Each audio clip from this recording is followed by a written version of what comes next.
మనకి బయట అన్న చెప్పింది ఏంటంటే ఉన్న 17 కేవ్స్ బుద్ధునికి సంబంధించిన కేవ్స్ ఉన్నాయంట మొత్తం ఈ ఎల్లోరాల. సో ఇది కేవ్ నెంబర్ 10 అంట. ఉన్న అన్ని కేవ్స్ కన్నా బ్యూటిఫుల్ కేవ్ అంటే ఇదే అంటారంట. ఇక్కడ వచ్చేసి బుద్ధునికి ఇది కేవ్ అనేది డెడికేట్ చేసినారు. సో పైన చూసినాం కదా, పైన ఇదంతా మనకి ఒక ఎలిఫెంట్ యొక్క రిబ్స్ అంటే ఎలిఫెంట్ లోపల ఉన్న ఫీలింగ్ కలిగేలాగా ఈ పైన సీలింగ్ అంతా కట్టారంట.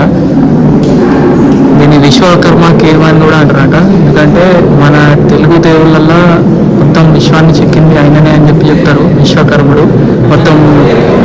సో ఆయన పేరు పైన దీన్ని విశ్వకర్మ కేవ్ అని కూడా అంటారంట. అన్నిటికన్నా ఉన్న అన్ని కేవ్స్ కన్నా ఇది చాలా అందమైన కేవ్ అని చెప్పిండు. సో అక్కడ ఒక చిన్న కిటికీ కనిపిస్తుంది కదా, అక్కడ నుంచి వచ్చేసి ఇక్కడ ఉన్న బుద్ధుని పైన సన్లైట్ పడుతుందంట. అది రోజు పడదంట. అది వచ్చేసి ఎగ్జాక్ట్గా ఫేస్ నుండి, ఓన్లీ ఫేస్ నుండి బుద్ధుని ఏదైతే ఇప్పుడు విగ్రహం చూసినామో ఇక్కడ ఫేస్ నుండి కాళ్ళ వరకు లైట్ అనేది పడుతుందంట. అది వచ్చేసి ఎవ్రీ ఇయర్ 16th March రోజు పడుతుందంట.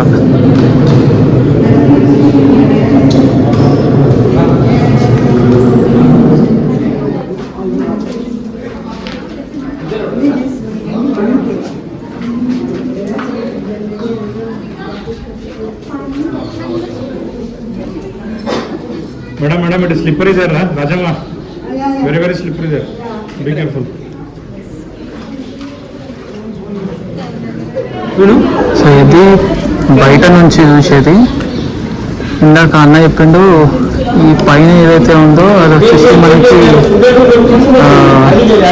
ఏమంటారు, బోధి చెట్టు యొక్క ఆకు షేప్లో కట్టినారంట ఈ పైన. అది మొత్తము అక్కడ ఇక్కడ అనిపించేది గంధర్వులు అంట, అంటే వెల్కమ్ చెప్తున్నట్టుగా ఉంటుంది అని చెప్పిండు. సో ఇది మెయిన్ దానికి ఇక్కడ లెఫ్ట్ సైడ్లో ఏదైతే కనిపిస్తుందో ఇదంతా నార్త్ ఇండియన్ స్టైల్లో కడతారు అని చెప్పిండు. అంటే మనకి నార్త్ ఇండియాలో ఏవైతే టెంపుల్స్ ఉన్నాయో అవన్నీ ఈ టైప్లో ఉంటాయని చెప్పిండు. అండ్ నెక్స్ట్ అక్కడ ఏదైతే లాస్ట్లో రైట్ సైడ్ ఉంటుందో ఇదంతా సౌత్ ఇండియన్ టైప్ టెంపుల్స్ ఉంటాయి. ఎట్లయితే ఉంటాయో ఆ టెంపుల్స్ని తగ్గట్టు కట్టిరు అని చెప్పిండు.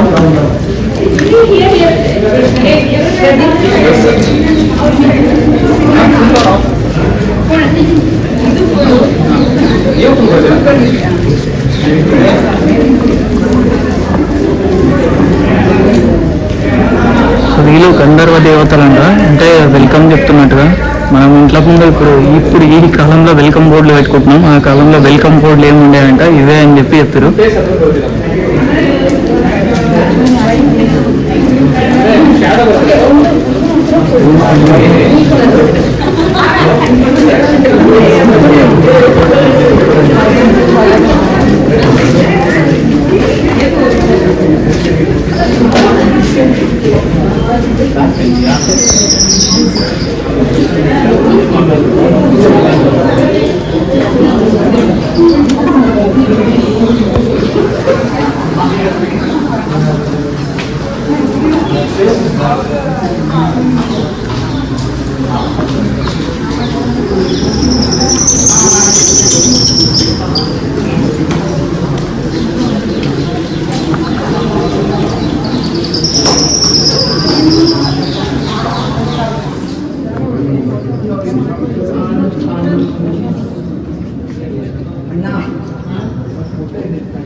వీళ్ళు బుద్ధ మతంలో వచ్చేసి మన హిందూ మతంలో కుబేరులు ఎట్లయితే ఉన్నారో బుద్ధ మతంలో వీళ్ళు కుబేరులు అంట. ఇక్కడ లేడీ అమ్మవారు ఎవరైతే కనిపిస్తున్నారో ఈయన పేరు హరితి అని చెప్పిండు. అండ్ ఇక్కడ ఎవరైతే కనిపిస్తుందో ఈయన వచ్చేసి జంబాలా అంట. బౌద్ధ మతం యొక్క కుబేరుల దేవతలు అంటే పైసలకు సంబంధించిన దేవతలు అని చెప్పిండు.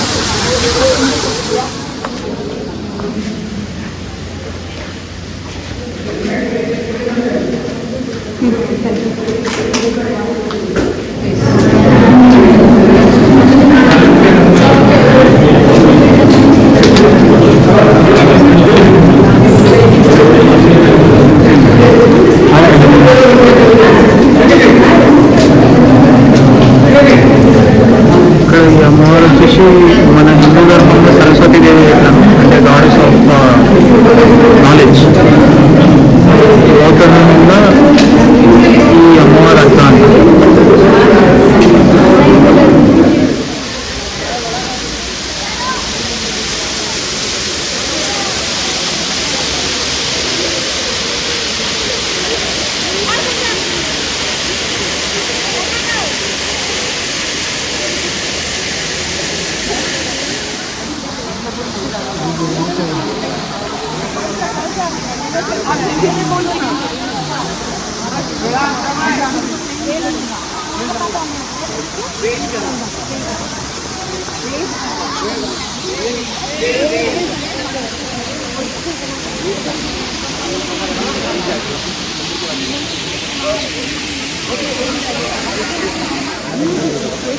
इस वाटरफॉल के पीछे जो लकड़ी का डोर दिख रहा है आपको, वो जो दो लोग इंसान खड़े हुआ उनके पीछे वाला वो है गेट नंबर 5. उसके इन साइड में 1300 ईयर्स ओल्ड एक डाइनिंग हॉल है. 1300 ईयर्स ओल्ड एक डाइनिंग हॉल है. उस समय वो डबल यूजिंग होता था, खाना खाने के लिए और पढ़ाई करने के लिए बौद्ध भिक्षु लोगों के लिए. సో ఇక్కడ గైడ్ అని చెప్పింది ఏంటంటే ఇది వచ్చేసి మొత్తం ఎల్లోరా కేసులని ఏం చెప్పాలి, మొత్తం ఎల్లోరాలని ఇది ఒక ఎపిక్ కార్వింగ్ అంట. అంటే మొత్తం ఒక మాస్టర్ పీస్ అని చెప్తారు కదా అట్లాంటిదంట. సో సో ఇందులో వచ్చేసి మెయిన్ వచ్చేసి శివుని గుడి. కానీ ఇక్కడ ఏంటంటే ఆయన ఇందాక జైన్ మతం బౌద్ధ మతంలో చెప్పిన దగ్గర కూడా ఒక సైడ్ నార్త్ ఇండియన్, ఒక సైడ్ సౌత్ ఇండియన్ చెప్పింది కదా. సో ఇక్కడ కూడా అట్లనే ఉన్నదంట. ఇక్కడ మొత్తం ఈ రైట్ సైడ్లో ఏదైతే ఉన్నదో అదంతా శివునికి సంబంధించింది ఉందంట. శివుడు కాదు, రైట్ సైడ్లో ఉన్నదంతా మనకి మన విష్ణువుకి అంటే వైష్ణవ ధర్మానికి సంబంధించింది ఉన్నదంట. లెఫ్ట్ సైడ్లో ఉన్నది అంతా శైవత్వానికి అంటే శివుణ్ణి ఆరాధించే వాళ్ళు ఉంటారు కదా, వాళ్ళకి సంబంధించింది ఉందంట. సో ఇక్కడ రైట్ సైడ్లో ఏదైతే స్తూపం కనిపిస్తుందో ఇక్కడ వచ్చేసి విష్ణువుకి ప్రతీకగా ఇక్కడ దీనిపైన సుదర్శన చక్రం ఉండేదంట. ఇక్కడ సుదర్శన చక్రం ఉండేదంట, కానీ అది బండ విరిగిపోయింది, డిస్ట్రాయ్ అయిపోయింది. అని అవతల ఇంకొక ఉంది కదా, ఇంకొక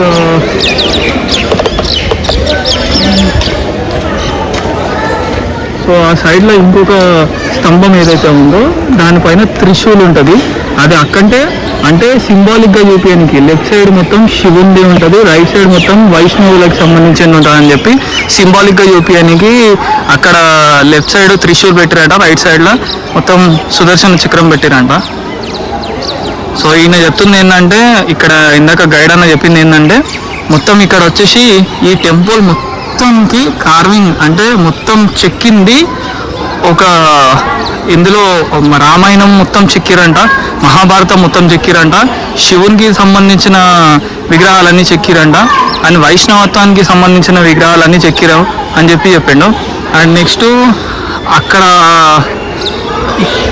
ఇక్కడ ఏదైతే సింహాలు కనిపిస్తున్నాయో ఈ సింహాలు ఏంటంటే ఎక్క సైడ్ నుంచి చూసినా మనల్ని చూసినట్టు కనిపిస్తాయంట. అంటే ఒక్కొక్క సైడ్కి ఒక్కొక్క సింహం ఫేస్, ఒక్కొక్క 4 సైడ్లకి 4 ఫేస్లు ఉంటాయంట సింహాలకి.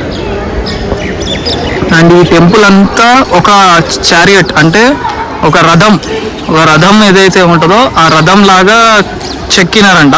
అండ్ ఈ టెంపుల్ వచ్చేసి పైన ఈ పైన గోపురం కనిపిస్తుంది కదా, ఇక్కడ నుంచి చెక్కడం స్టార్ట్ చేసిరంట. అంటే ఏదైనా ఇల్లు కట్టినా ఏది కట్టినా కానీ మనము కింద పునాదుల నుండి కడతాం కదా, కానీ ఇక్కడ ఏంటంటే ఈ పైన నుంచి చెక్కుకుంటూ ఇదంతా కొండ, ఈ సహ్యాద్రి కుట్టలంతా సహ్యాద్రి హిల్స్ మొత్తాన్ని ఈ పైన నుండి చెక్కుకుంటూ ఈ కింద కనిపిస్తుంది కదా, ఈ కింద దాకా మొత్తం పై నుండి అంటే ఇక్కడ నుంచి స్టార్ట్ చేసి 600 years చెక్కిరంట. దీన్ని 200 years ఏమో చెప్పిండు. 10 తరాల మనుషులు కలిసి దీన్ని చెక్కిరంట. అంత ఇదిగా చెక్కిన గుడి అంట ఇది. సో ఇందులో ఈ ఫస్ట్ ఏదైతే ఉందో ఈ ఫస్ట్ వచ్చేసి మనకి ఏం చెప్పిండినా ఏదైనా పని స్టార్ట్ చేసే కన్నా ముందు అంటే హిందూ ధర్మంలో ఏదైనా పని స్టార్ట్ చేసే కన్నా ముందు మెయిన్గా 3 చూస్తారు. ఒకటి పైసా, ఒకటి ధైర్యం, ఒకటి తెలివి. ఈ 3 చూస్తారని చెప్పిండు. అంటే ఈ 3టికి మన హిందూ ధర్మంలో ఉన్న దేవతల ప్రకారం చూసుకుంటే పైసలకు వచ్చేసి లక్ష్మీదేవి, అండ్ బుద్ధికి వచ్చేసి గణేశుడు అండ్ సరస్వతి మాత, ధైర్యానికి వచ్చేసి అమ్మవారు మహిషాసురమర్దిని. సో వాళ్ళ ముగ్గురిని ఆ కింద ఉంటారంట. ఈ ఇందులో ఉన్న దాంట్లో ఆ ముగ్గురు ఉంటారు. అండ్ నెక్స్ట్ ఈ మధ్యలో దాంట్లో వచ్చేసి ఇది నంది గృహం అంటారంట. అంటే నందికి లోపల నంది కూడా ఉంది. మనం ఇందాక క్లిప్పింగ్లో అట్లా చూసినాం కదా, లోపల నంది ఉండే. సో ఇది వచ్చేసి నందికి సంబంధించిందంట. ఈ మధ్యలో ఏదైతే ఉందో అది నందికి సంబంధించిందట. అండ్ ఇది వచ్చేసి సభాగృహం అని చెప్పిండు. అంటే ఏదైనా సభ అయితే గుడి లోపల ఏదైనా పూజ కానీ భక్తికి సంబంధించిన ఏదైనా అంటే భజనలు కానీ అలాంటివి ఏమైనా ఉంటే ఈ మధ్యలో దాంట్లో అయితే అంట, ఈ మధ్యలో దాంట్లో. అండ్ ఈ లాస్ట్ పైన ఏదైతే గోపురం కనిపిస్తుందో ఇది మెయిన్ శివుని మందిరము. లోపల శివలింగం కూడా చూసినాం కదా మనము, ఆ లోపల శివలింగంని కూడా చెక్కిన శివలింగమే అది. సో లెఫ్ట్ సైడ్ మొత్తం శైవత్వానికి సంబంధించింది, రైట్ సైడ్ మొత్తం వైష్ణవ మతానికి సంబంధించిందని చెప్పిండు.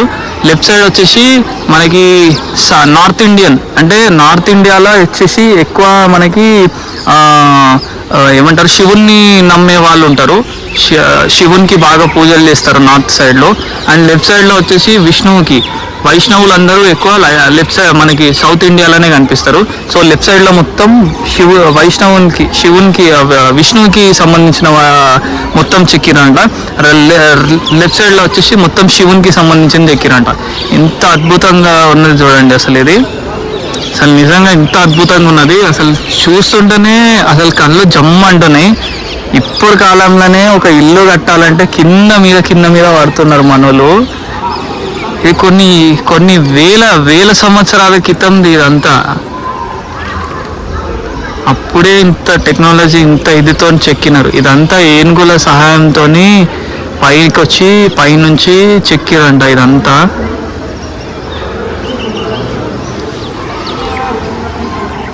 సో ఇక్కడ ఏంటంటే అందరూ ఏమనుకుంటారంట అంటే అజంతా అండ్ ఎల్లోరా రెండు ఒకటేలాగా ఉంటాయి, ఒకటే కేవ్స్ ఉంటాయి అని అనుకుంటారంట. కానీ కాదంట. ఎందుకంటే ఇక్కడ నుంచి అజంతా కేవ్స్, ఇక్కడ ప్రజెంట్ ఇప్పుడు మనం ఉన్న ఎల్లోరా కేవ్స్ నుండి అజంతా వచ్చేసి 110 కిలోమీటర్స్ దూరంలో ఉందంట. అజంతా వచ్చేసి పెయింటింగ్స్కి ఫేమస్ అంట. అంటే శిల్పాలు అవి ఉంటాయి కానీ అక్కడ పెయింటింగ్స్ చాలా బాగుంటాయంట అజంతాలో. ఎల్లోరాలో వచ్చేసి శిల్పాలకి పెట్టింది పేరు అని చెప్పిండు. అంటే శిల్పాలు చాలా బాగుంటాయంట ఎల్లోరా. ఇది మెయిన్ డిఫరెన్స్ ఉంటుంది అజంతా అండ్ ఎల్లోరాకి అని చెప్పిండు. అండ్ అజంతాలో వచ్చేసి ఓన్లీ బుద్ధిజంకి సంబంధించింది మాత్రమే ఉంటుందంట. అంటే గౌతమ బుద్ధుడు పుట్టినప్పటి నుంచి ఆయన తదనంతరం ఆయన మరణం దాకా ఏదైతే ఉంటుందో అదంతా మనకి అజంతాలో కనిపిస్తుందంట. అజంతాలో వచ్చేసి మొత్తం బుద్ధిజం అండ్ జైనిజం ఉంటుంది. మనకి ఎల్లోరాలో వచ్చేసి 3 ఉంటాయంట. బుద్ధిజము, జైనిజం అండ్ హిందూయిజం 3 వచ్చేసి ఎల్లోరాలో కనిపిస్తాయని చెప్పిండు. ఇక్కడ నుంచి 110 కిలోమీటర్స్ దూరంలో ఉన్న అజంతా ఏదైతే ఉందో అది 2000 చిల్లర సంవత్సరాల క్రితందంట. ఇప్పుడు ప్రజెంట్ మనం ఏదైతే ఎల్లోరాలో ఉన్నామో ఈ ఎల్లోరా వచ్చేసి 1500 దాదాపు 15,000 సంవత్సరాల కిందదంట. అంటే ఎల్లోరా కన్నా అజంతానే ఇంకా పాతది అని అంటున్నాడు. అండ్ నెక్స్ట్ అజంతా వచ్చేసి ఎవరు కనుక్కున్నారు, అక్కడ డిస్కవరీ ఎవరు చేసినారు అజంతాని అని చెప్పి ఎవరికి తెలియదంట. అంటే అది కూడా పాతదే, బట్ అది ఎవరు చేసినారు, ఏం చేసినారు, ఎక్కడ కనుక్కున్నారు, ఎవరు కనుక్కున్నారు ఏం తెలియదు. అందుకే దాని పేరు అజంతా. అజంతా అంటే कोई नहीं जानता, अपना हिंदी में बोलना है तो कोई नहीं जानता उसको, वैसा అజంతా అని చెప్తారంట. సో ఇప్పుడు ఈ ఎల్లోరా వచ్చేసి ఛత్రపతి మహారాజ్ వాళ్ళ తాతల కాలం నాటి ఊరంట, తాతల వాళ్ళ సొంత ఊరంట. ఛత్రపతి శివాజీ మహారాజ్ వాళ్ళ తాత మాలోజీ రాజే భోస్లే వాళ్ళ ఊరంట ఈ ఎల్లోరా వచ్చేసి. ఇప్పుడు ఏదైతే ఊరుందో ఎల్లోరా, దీని పాత పేరు వచ్చేసి ఎల్లాపూర్ అంట. ఎల్లాపూర్. సో దాని తర్వాత నుంచి అట్లా పలుకుంటూ ఎల్లోరా అయిందంట.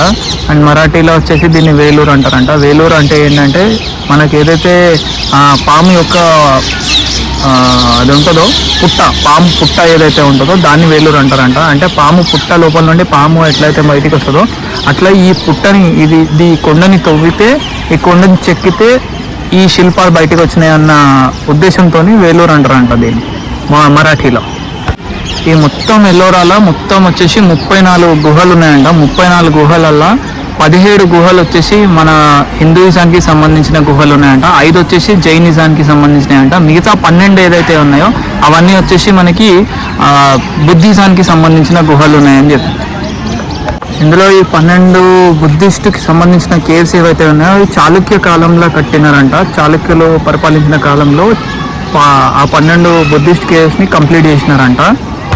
అండ్ ఏదైతే హిందూ దేవుళ్ళకి సంబంధించిన గుఫలు ఉన్నాయో 17 గుఫలు ఉన్నాయని చెప్పింది కదా. ఈ 17 గుఫలు వచ్చేసి మన శ్రీకృష్ణ దేవరాయలు కట్టించారంట ఇవన్నిటిని. అప్పుడు కాలంలో చెక్కినారంట ఇవి, ఈ 17 హిందూకి సంబంధించిన గుఫలు. అండ్ జైనిజంకి సంబంధించిన 5 గుఫాలు ఉన్నాయన్నారు కదా. ఈ 5 గుఫాలు వచ్చేసి అమోఘ్ అనే వంశానికి సంబంధించిన రాజులు ఉజ్జయిన్కి సంబంధించిన వాళ్ళు కట్టించినారంట. వాళ్ళు చెక్కించినారంట. కట్టించినారు కాదు, ఏది కట్టింది కాదు, ఇక్కడ అన్ని చెక్కినాయి. సో వాళ్ళు చెక్కినారంట. ఆ కాలానికి సంబంధించిన మనుషులతో చెక్కించినారంట ఇవన్నీ. ఈ మొత్తం కేవ్స్ అని కట్టడానికి 600 years అయిందంట. 5th century AD నుండి స్టార్ట్ చేసుకుంటే 11th century AD అంటే after the death of Jesus Christ వరకు ఇవన్నీ చెక్కినారంట అప్పుడు. 600 సంవత్సరాలు కష్టపడి 10 తరాలు 600 సంవత్సరాలు కష్టపడిన తర్వాత ఇంత అద్భుతమైన ఇది చెక్కినారు అని చెప్పి చెప్తున్నారు ఇక్కడ. అండ్ ఇప్పుడు ఇక్కడ ఈ సహ్యాద్రి రేంజ్లో ఉన్న ఇప్పుడు ఇవన్నీ చెక్కిన గుట్ట ఏదైతే ఉందో, పర్వతం ఏదైతే ఉందో, దీని రాక్ అంటే దీన్ని రాయి వచ్చేసి బెసాల్ట్ రాక్ అంటారంట. దీన్ని బెసాల్ట్ రాక్ అంటే దీని స్పెషాలిటీ ఏంటంటే వాల్కెనో వస్తుంది కదా మనకి, అగ్నిపర్వతం బద్దలైన తర్వాత ఏదైతే బయటకు వస్తుందో వాల్కెనో నుండి లావా, ఆ లావా అంతా చల్లబడ్డ తర్వాత ఇట్లా ఈ రాక్ తయారవుతుందంట, బెసాల్ట్ రాక్. సో ఇది వచ్చేసి ఏంటంటే దీని స్పెషాలిటీ ఏంటంటే ఎండాకాలంలో వచ్చేసి బయట మొత్తం ఎండ ఉందనుకో, అంటే ఎండాకాలంలో మనం ఈ గుఫ లోపలికి వెళ్తే ఈ రాక్స్కి సంబంధించిన దాని లోపలికి వెళ్తే చల్లగా ఉంటుందంట, మనకి ఏసీ వేసినంత చల్లగా వస్తుందంట. అండ్ చలికాలంలో అంటే బయట మొత్తం చల్లగా ఉన్నది, వెదర్ మొత్తం చల్లగా ఉన్నది అన్నప్పుడు ఈ లోపలికి వెళ్ళినామంటే లోపలంతా మనకి వెచ్చగా ఉంటుందంట. సో ఆ స్పెషాలిటీ ఉంటుందని గుర్తించి వీటిలో ఇవన్నీ చెక్కడం జరిగిందంట.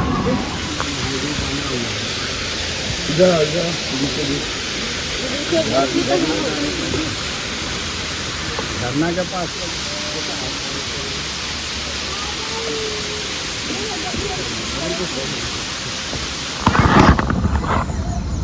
సో టైం వచ్చేసి ఈవినింగ్ 5:30 అవుతుంది. నేను ఎప్పుడో 2:30కో 3కో ఏమో ఎంటర్ అయిన లోపలికి. ఇంకా చూసింది సగంలో సగం కూడా చూడలే. మనకి ఎప్పుడు ఏంటంటే ఇక్కడ ఉన్న ప్రతి ఒక్క కేవ్ని పరిశీలించుకుంటూ చూసుకుంటూ వెళ్తే, అంటే ప్రతి ఒక్క కేవ్ చూసుకుంటూ వెళ్తే దాదాపు 6 to 7 hours పడుతుంది అని చెప్తుండో. టైం అయితే ఈవినింగ్ టైం అయింది.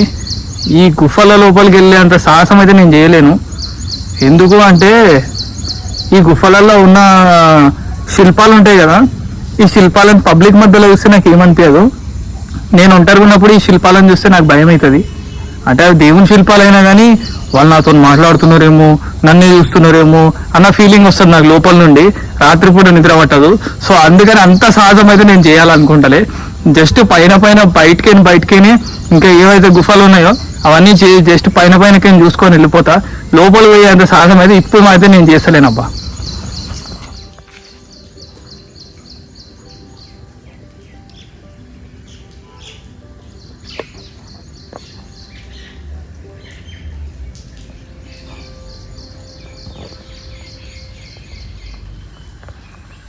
అండ్ ఇంకొకటి, ఇందాక గైడ్ అన్న ఎవరైతే ఉన్నారో అక్కడ అంటే లోకల్ పబ్లిక్ వాళ్ళందరూ చెప్పిన దాని ప్రకారం నాకు అర్థమైంది ఏంటంటే ఈ ఎల్లోరా గుహల్ని చెక్కడానికి గల మెయిన్ రీజన్ ఏంటంటే 3 మతాలు, అంటే ఆ టైంలో మనకి 3 మతాలు బాగా ఫేమస్ ఉండేనంట. సో 3 మతాలు ఏదైతే మనకి హిందూ మతం ఉన్నదో, అండ్ బుద్ధ మతం ఉన్నదో, జైన మతం, ఈ 3 మతాలకు సంబంధించిన ఒక్కొక్క మతంకి ఒక్కొక్క అద్భుతమైన గుడి.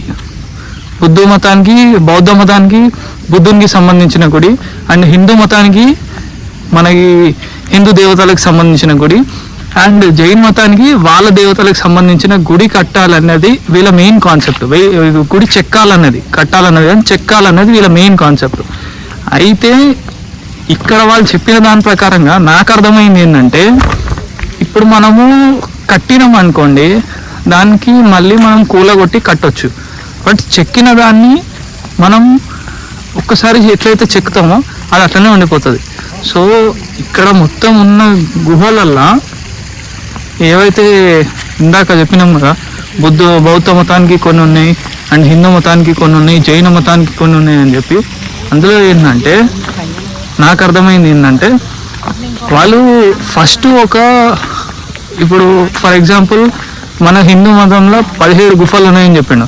17 గుఫలలో ఫస్ట్ 10 గుఫలు వాళ్ళన్నీ ప్రాక్టీస్ లాగా చెక్కినారు అంట. అంటే ఆ ఫస్ట్ 10 గుహలు ఫస్ట్ ఒక ట్రయల్. ఇప్పుడు మనం క్రికెట్ ఆడే ముందు ట్రయల్ ఎట్లయితే ఆడతామో, సో ఏదైనా పని చేసే ముందు ఫస్ట్ ఎట్లయితే టెస్ట్ చేస్తామో, ఈ 10-12 గుహల వరకు వాళ్ళు నేర్చుకోవడానికి, ఎవరైతే చెక్కే వాళ్ళు ఉన్నారో వాళ్ళు నేర్చుకోవడానికి ఈ గుహను ఎట్లా చెక్కాలి, శిల్పాలను ఎట్లా చెక్కాలి అనేది నేర్చుకోవడానికే కొన్ని 10-12 గుహలు అట్లా నేర్చుకోవడానికి కట్టినదంట. చెక్కి కట్టినదంట. అట్లా చెక్కి లాస్ట్కి వాళ్ళు పర్ఫెక్ట్ అయిన తర్వాత కట్టినది ఇందాక మనము బుద్ధుని చూసినాం కదా, 10 నంబర్ గుఫ. ఆ 10 నంబర్ గుఫ అట్లా 10 మిగతా గుఫలన్నీ చెక్కుంటూ వస్తే 10వ గుఫ అద్భుతంగా వచ్చింది. సేమ్ అట్లనే హిందూ దాంట్లో కూడా మిగతా గుఫలన్నీ చెక్కుంటూ వస్తే లాస్ట్కి మనం ఏదైతే ఇప్పుడు కైలాసనాథ్ మందిర్ చూసినామో ఆ కైలాసనాథ్ మందిర్ వచ్చేసి అద్భుతంగా వచ్చింది అన్నట్టు. సో ఇది నాకు ఇక్కడ అర్థమైంది. ఎక్కడ చూడు సేమ్ ఉంటుంది, అన్ని గుఫాలు సేమ్, దాదాపు అన్ని గుఫాలలో సేమ్ అదే శిల్పాలు ఉంటాయి, అవే ఉంటాయి. కానీ చెక్కే పద్ధతి అంటే మనం ఏదైతే తెలుగులో సామెత ఉంటుందో తినగా వేము తీయగా ఉండు అని చెప్పి అట్లా చెక్తుంటే వాళ్ళు పర్ఫెక్ట్ అయిపోయినారంట. చూడండి, ఇది కేవ్ నంబర్ 22 అని చెప్పి రాసింది. ఇది కూడా సేమ్ అదే, లోపల శివుడు, ఇది ఇప్పుడు మనకి ఇక్కడ కనిపిస్తుంది అయితే నంది విగ్రహం, ఆ లోపల శివుడు, చుట్టుముట్టు శిల్పాలు అంటే కొన్ని శైవ మతానికి సంబంధించినవి, కొన్ని వైష్ణవ మతానికి సంబంధించినవి. అది హిందూ రిలీజియన్ ప్రకారం తీసుకుంటే. అదే మనకు బుద్ధిజంలో పోతే బుద్ధునికి సంబంధించిన శిల్పాలు చెక్కారు, అండ్ జైన్లో పోతే జైన్ మతానికి సంబంధించినవి. అంటే ఇదంతా ఫస్ట్ వాళ్ళు కొంచెం ప్రాక్టీస్ కోసం చెక్కిన శిల్పాలు కొన్ని ఉంటే ఆ ప్రాక్టీస్ అంతా అయిపోయిన తర్వాత అద్భుతంగా వచ్చినవి కొన్ని ఉన్నాయి అన్నట్టు. సో టైం వచ్చేసి 6 కావస్తుంది, వెళ్ళిపోవాలి అని చెప్పి ఆడ విజిల్ కొడతా ఉన్నాడు. బట్ మీ అందరికీ తెలుసు కదా, నాకు పర్సనల్గా వాటర్ అంటే ఎంత ఇష్టమో. నేను పోదాం అనుకుని ఇట్లా వస్తుంటే ఇక్కడ మధ్యలో ఈ జర్నీ అంటే హిందీలో వాటర్ ఫాల్ అని, ఈ వాటర్ ఫాల్ కనిపించింది. ఇక్కడ కూర్చుండిపోయినా అసలు వాటర్ చూస్తే నేను ఎందుకో ఆగలేనబ్బా. వాటర్ చూస్తే మనకి లోపల నుంచి ఇట్లా తన్నుకొచ్చేస్తుంది ఫీలింగ్. ఇక్కడ కూర్చున్నా కొంచెం సేపు జస్ట్ ఈ నాయిస్ వింటే సరిపోతుంది. జస్ట్ కళ్ళు మూసుకొని అన్నీ పక్కన పెట్టేసి ఆ వాటర్ శబ్దం వింటే చాలు. ఈ పైన ఈ కోపిడి ఏదైతే ఉందో ఇలా ఉన్న నరాలన్నీ ఇట్లా సాఫ్ అయిపోతాయి. ఇలా ఏమున్నా కానీ ఈ చెత్త చెదారం మన్ను మశాను ఇవన్నీ పెట్టుకొని తిరుగుతాం మనం మనుషులం, ఇవన్నీ పోతాయి. జస్ట్ వాటర్ ఇట్లా కళ్ళు మూసుకొని వాటర్ పక్కన ఉండి ఆ సౌండ్ వినాలంతే. వినండి మీరు కూడా, వినిపిస్తా.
ఎల్లోరా అందాలన్నీ చూసేసిన, అంటే ఒక 70% అట్లా చూసిండొచ్చు.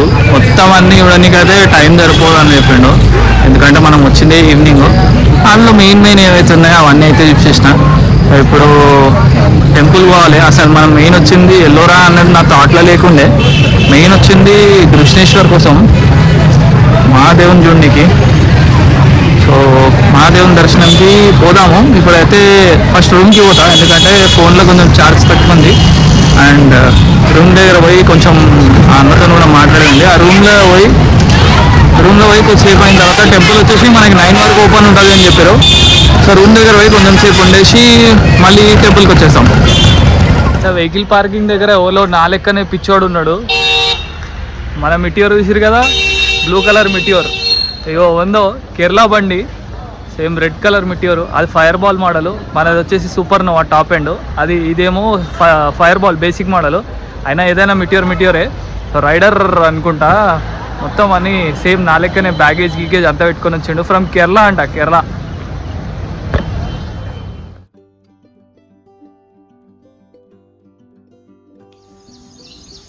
సో జై బోలే బాబాకి. కృష్ణేశ్వర్ నుండి స్టార్ట్ అయిపోయే టైం వచ్చింది. యాక్చువల్లీ అయితే ఇంకా తొందరగా స్టార్ట్ అవుదాం అనుకున్నా. టైం ఇప్పుడు వచ్చేసి 9:30 అయిపోయింది, 10గా వస్తుంది. యాక్చువల్లీ 8కే స్టార్ట్ అవుదాం అనుకున్నా. బట్ ఇక్కడ ఈ వాతావరణానికి చాలా బాగా నిద్ర పట్టింది. అసలు బయటికి వస్తే ఈ రూమ్ ఏదైతే ఇప్పుడు నేను రూమ్ ప్రజెంట్ ఉన్నానో, జస్ట్ ఈ రూమ్ డోర్ తీసి ఇట్లా బయటికి వస్తే అన్ని చిలుకలు పిచ్చుకలు సౌండ్, మొత్తం నేచర్. ఇవన్నీ చూసేసరికి బాగా నిద్ర పట్టింది. నైట్ 10 అవుతుంది టైము. 8కే స్టార్ట్ అవుదాం అనుకున్నా, ఎందుకంటే ఈరోజు వచ్చేసి లాంగ్ ఉంది డ్రైవ్. ఒక 230 కిలోమీటర్స్ 250 కిలోమీటర్స్ ఉన్నది ఇక్కడ నుంచి నాకు నెక్స్ట్ అవునా నాగ్నాథ్. సో తొందర స్టార్ట్ అవుదాం అనుకున్నా కానీ బట్ కొంచెం లేట్ అయిపోయింది. నిద్ర బాగా పట్టడం వల్ల లేట్ అయిపోయింది. ఇంకా మధ్యలో ఇక్కడ నుంచి బీబీకి మక్కువాని అని చెప్పి ఏదో ఉంటుంది. అదేంటంటే ఒక తాజ్మహల్కి రెప్లికా లాగా ఉంటుంది. అంటే ఇక్కడ మనకి ఆగ్రాలో షాజహాన్ ముంతాజ్ కోసం తాజ్మహల్ కట్టిండు కదా. సో సేమ్ అట్లనే షాజహాన్ వాళ్ళ మన్మడు ఎవరైతే ఉన్నాడో వాళ్ళ వైఫ్ కోసం కూడా బీబీకా మక్మని అని చెప్పి ఏదో కట్టిండు. అంటే సేమ్ తాజ్మహల్కి రెప్లికా లాగా ఉంటుంది, ఔరంగాబాద్లో ఉంటుంది. ఇప్పుడు పోయే ఆన్ ద వేలోనే వస్తుంది. బట్ అది ఆల్రెడీ నేను ఒకసారి చూసిన. ఇప్పుడు మనకి టైం మ్యాటర్. సో ఒకవేళ టైం అయితే ఇప్పుడు ప్రజెంట్ ఇక్కడ నుంచి ఇప్పుడు ఈ టైమింగ్ నుంచి చూసుకుంటేనే మనకి నా ఔండా పోయేసరికి 3 అవుతుందని చెప్తుండే గూగుల్ తల్లి. సో ఇంకా లేట్ చేసుకోవాలనుకుంటలే, ఫటాఫట్ అయితే ఇక్కడ నుంచి ఫస్ట్ ఔండా వెళ్ళిపోతా. ఎందుకంటే అన్నారు ఇక్కడ లోకల్స్గా అడిగితే చెప్పారు ఔండా వచ్చేసి కొంచెం ఘాట్ ఉంటుందని చెప్పారు. సో ఘాట్ రోడ్ కాబట్టి నైట్ కన్నా మధ్యాహ్నం కొంచెం లైటింగ్ ఉన్నప్పుడు వెళ్తానే బెటర్ అనుకొని ఫస్ట్ ఔండా వెళ్తున్నా. ఇక్కడ నుంచి ఔండా వెళ్ళినా 200 చేంజ్ వస్తుంది, 230 240. ఇక్కడ నుంచి పర్లీ వెళ్ళినా సేమ్ 200 240 వస్తుంది. బట్ ఔండా నుంచి మళ్ళీ పర్లీ వెళ్ళాలంటే 110 130 ఏమో చూపిస్తుంది. సో చూద్దాం ఏదైతే అది అవుతుంది. ఇక్కడ నుంచి అయితే స్టార్ట్ అయిపోతున్నా కృష్ణేశ్వర్ నుండి. జయ భోలేనాథ్. సో కృష్ణేశ్వర్ నుండి స్టార్ట్ టువర్డ్స్ ఔండా నాగ్నాథ్. నమ పార్వతిపతయే హర హర మహాదేవ.